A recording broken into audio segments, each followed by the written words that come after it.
Assalamualaikum warahmatullahi wabarakatuh.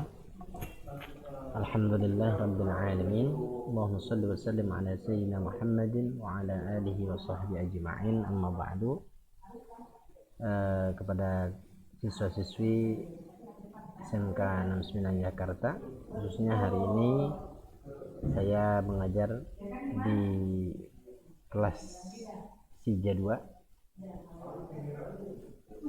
Materi yang sudah saya sampaikan adalah hari ini sekilas mengenai pertemuan yang keempat, mengenai keutamaan daripada ilmu dan amal.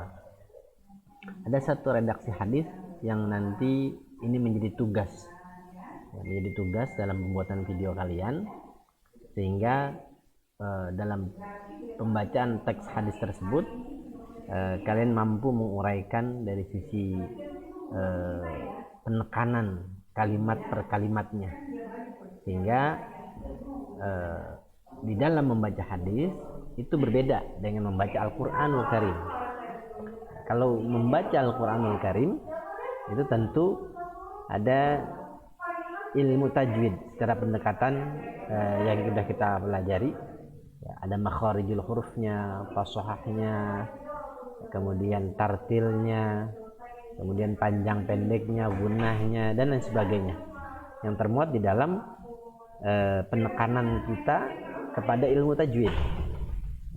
Nah, akan tetapi dalam pembacaan teks hadis ini ya, walaupun sama-sama bertuliskan Arab, tapi penekanan membaca hadis itu tidak lagi menguraikannya atau membawakannya dengan penekanan tajwid. Contoh panjang pendeknya, ya, gunahnya, nggak perlu. Cukup dibaca per kalimatnya saja dengan tartil. Tartil itu artinya jelas, huruf per hurufnya jelas diuraikan, dan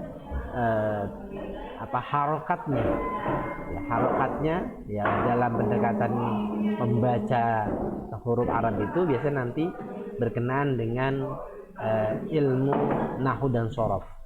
Nah, ini kita belum masuk ke sana, tapi saya sudah sampaikan dalam teks hadis ini ada bacaan yang sudah bisa kalian mampu membacanya dengan baik.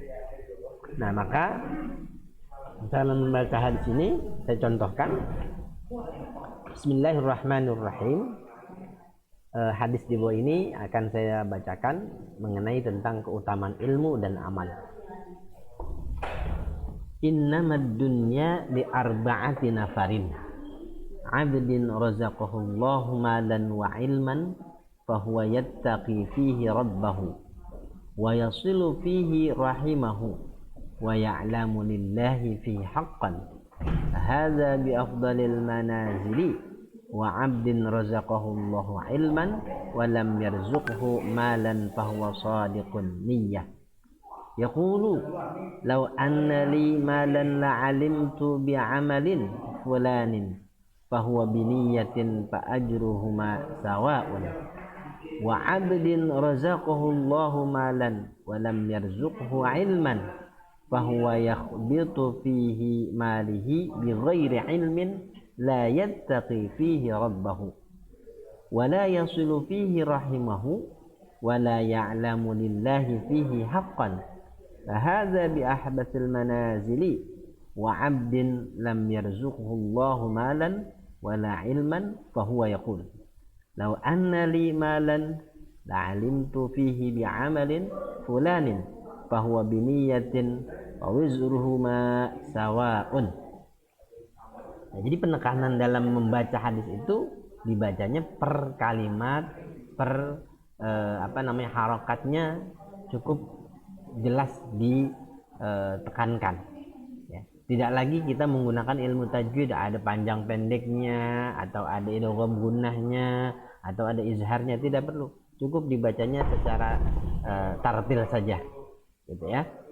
Nah, hadis ini berkenaan dengan bagaimana kita sebagai seorang siswa menuntut ilmu agar kita memaksimalkan potensi waktu yang ada pada diri kita, agar kita dapat mengambil hikmah daripada hadis tersebut. Nah, yang artinya hadis ini saya bacakan, dunia itu milik 4 golongan. Jadi ada 4 manusia yang ketika Allah nyatakan dia bisa memaksimalkan waktunya, dia bisa mengamalkan ilmunya, dan dia mau mencari ilmu tersebut, maka dia akan termasuk kelompok yang mana? Nah, yang pertama, seseorang yang Allah beri ilmu dan harta. Jadi ada orang yang memiliki ilmu pengetahuan, juga dititipkan oleh Allah hartanya. Jadi cerdas juga, kaya juga. Nah, maka orang ini termasuk juga orang yang bertakwa kepada Allah Subhanahu wa taala, dan dia menyambung silaturahim, dan dia mengetahui hak Allah, ya, sebagai hablum minallah, hak-hak Allah, kewajibannya sebagai seorang hamba kepada Allah seperti apa, dia lakukan itu. Nah, maka orang ini adalah yang paling utama di dalam kedudukannya di sisi Allah Subhanahu wa taala. Ya, dalam hadis, dalam ayat-ayat Al-Qur'an Allah nyatakan orang-orang yang bertakwa, yang memiliki kedekatan oleh Allah, pangkat, harta, derajat dan sebagainya, kedudukan, itu tidak dihitung sebagai kedekatan seorang hamba kepada Allah, melainkan takwa. Karena makna takwa itu melakukan apa yang diperintahkan oleh Allah dan menjauhi segala larangan-larangannya. Nah, itu makna takwa. Itu kita korelasikan dengan posisi satu golongan yang paling Allah sukai dan Allah menjadikan kedudukannya di nomor satu. Yang kedua adalah seseorang yang Allah beri ilmu tetapi tidak diberi harta. Nah, akan tetapi orang tersebut berkata dalam hatinya atau dalam segala aplikasi kehidupannya, dia selalu meniatkan untuk dapat melakukan seperti amalan sipulan yang pernah dia lihat. Mungkin ada orang yang punya hartanya banyak, dia sedekahkan. Ada orang yang memiliki kendaraannya mewah, selalu berbuat baik untuk membantu orang lain. Nah, maka sipulan yang nomor 2 ini, dia diberikan kecerdasan oleh Allah tapi tidak dititipkan rezeki, tidak dititipkan harta. Nah, akan tetapi selalu dia ingin meniatkan dalam amalnya itu untuk kebaikan orang lain. Nah, dia menjadi posisi yang kedua di sisi Allah, ya, dalam meraih pahala yang dijanjikan ketika dia meniatkan sesuatu. Ya, ketika dia meniatkan amal perbuatannya itu selalu dikaitkan dengan, karena yang namanya niat itu adalah sesuatu yang dapat mendatangkan keridhaan dari Allah Subhanahu wa taala. Nah, yang ketiga, seorang yang diberi harta tetapi dia tidak diberi ilmu, ya. Seorang yang tidak diberi ilmu pengetahuan tapi hartanya banyak. Kebalikannya dari posisi yang kedua. Ya, kebalikan. Tadi kalau yang nomor 2, seseorang diberi kecerdasan tapi tidak diberi harta. Nah, ini kebalikannya. Orangnya kaya tapi pengetahuannya tidak tidak mumpuni. Nah, maka dia memboroskan harta yang dititipkan oleh Allah tersebut untuk dia lakukan kemaksiatan. Dia nggak mau menyambung silaturahim, dia nggak mau tahu tentang hak Allah sebagai seorang khalik, dia nggak lakukan itu. Maka apa? Maka orang tersebut mendapatkan kedudukan yang paling buruk di sisi Allah Subhanahu wa taala. Nah, ini harus kita hindari. Kita hindari sebagai generasi muda, kita hindari nih poin nomor 3. Kalau kita sudah punya harta tapi kita bodoh, cari ilmu pengetahuan. Nah, mudah-mudahan dengan harta yang kita miliki, kita menjadi tadi tuh posisi nomor 1. Sekarang yang keempat, seorang yang diberi harta oleh Allah, seseorang yang tidak diberi harta oleh Allah, kemudian juga dia tidak diberi ilmu pengetahuan. Kemudian dia berkata, andai aku punya harta, dia melihat, katakan sekitar yang apa yang dia lihat, ya, dia mengucapkan satu ucapan, andai aku punya harta, aku akan melakukan seperti amal sipulan. Ya, contohnya apa? Yang dia lihat, niat keburukan yang dilakukan oleh sipulan-sipulan dalam melakukan maksiat kepada Allah.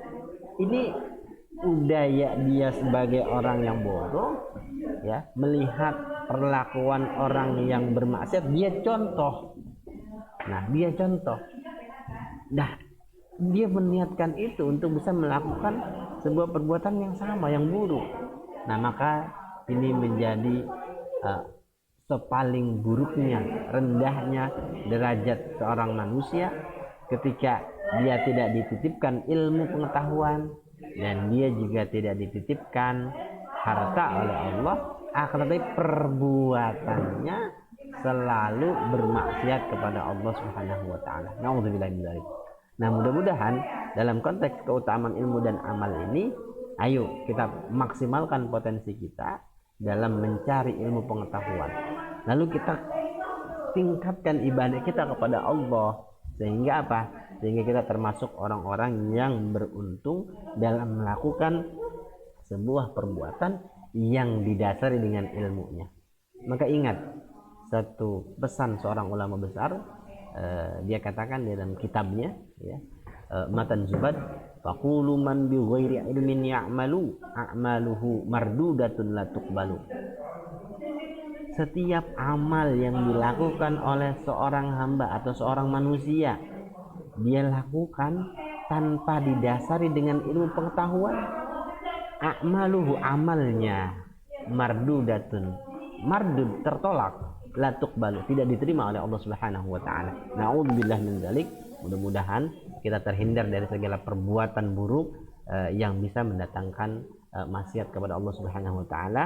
Dan di bulan yang sangat baik ini, ayo kita tingkatkan amaliyah Ramadan kita agar kita menjadi manusia yang memiliki takwa, yang menjadi harapan dalam Al-Qur'an. Surah Al-Baqarah, orang-orang yang berpuasa itu tujuannya adalah la'allakum tattaqun. Nah, mudah-mudahan kita bisa mengambil hikmah dari sebuah hadis ini dan kita bisa maksimalkan waktu kita mengisi kegiatan-kegiatan Ramadan dengan ibadah-ibadah kepada Allah Subhanahu wa taala. Nah, ini saja yang bisa saya sampaikan. Mudah-mudahan sebagai pengantar video hari ini bisa dilakukan oleh seluruh siswa. Seluruh siswa dapat membacanya dengan tartil, ya, dengan dengan jelas, lantang. Dan ingat, lakukanlah rekaman video ini, ya, dengan membaca teks hadisnya, kemudian terjemahannya. Lalu kalian upload ke YouTube kalian dan linknya kamu berikan ke Bapak, ya, lewat apa? Lewat grup WA kelas mapel agama. Nah, ini saja mungkin yang saya sampaikan. Mudah-mudahan ada manfaatnya. Akhirul kalam, assalamualaikum warahmatullahi wabarakatuh.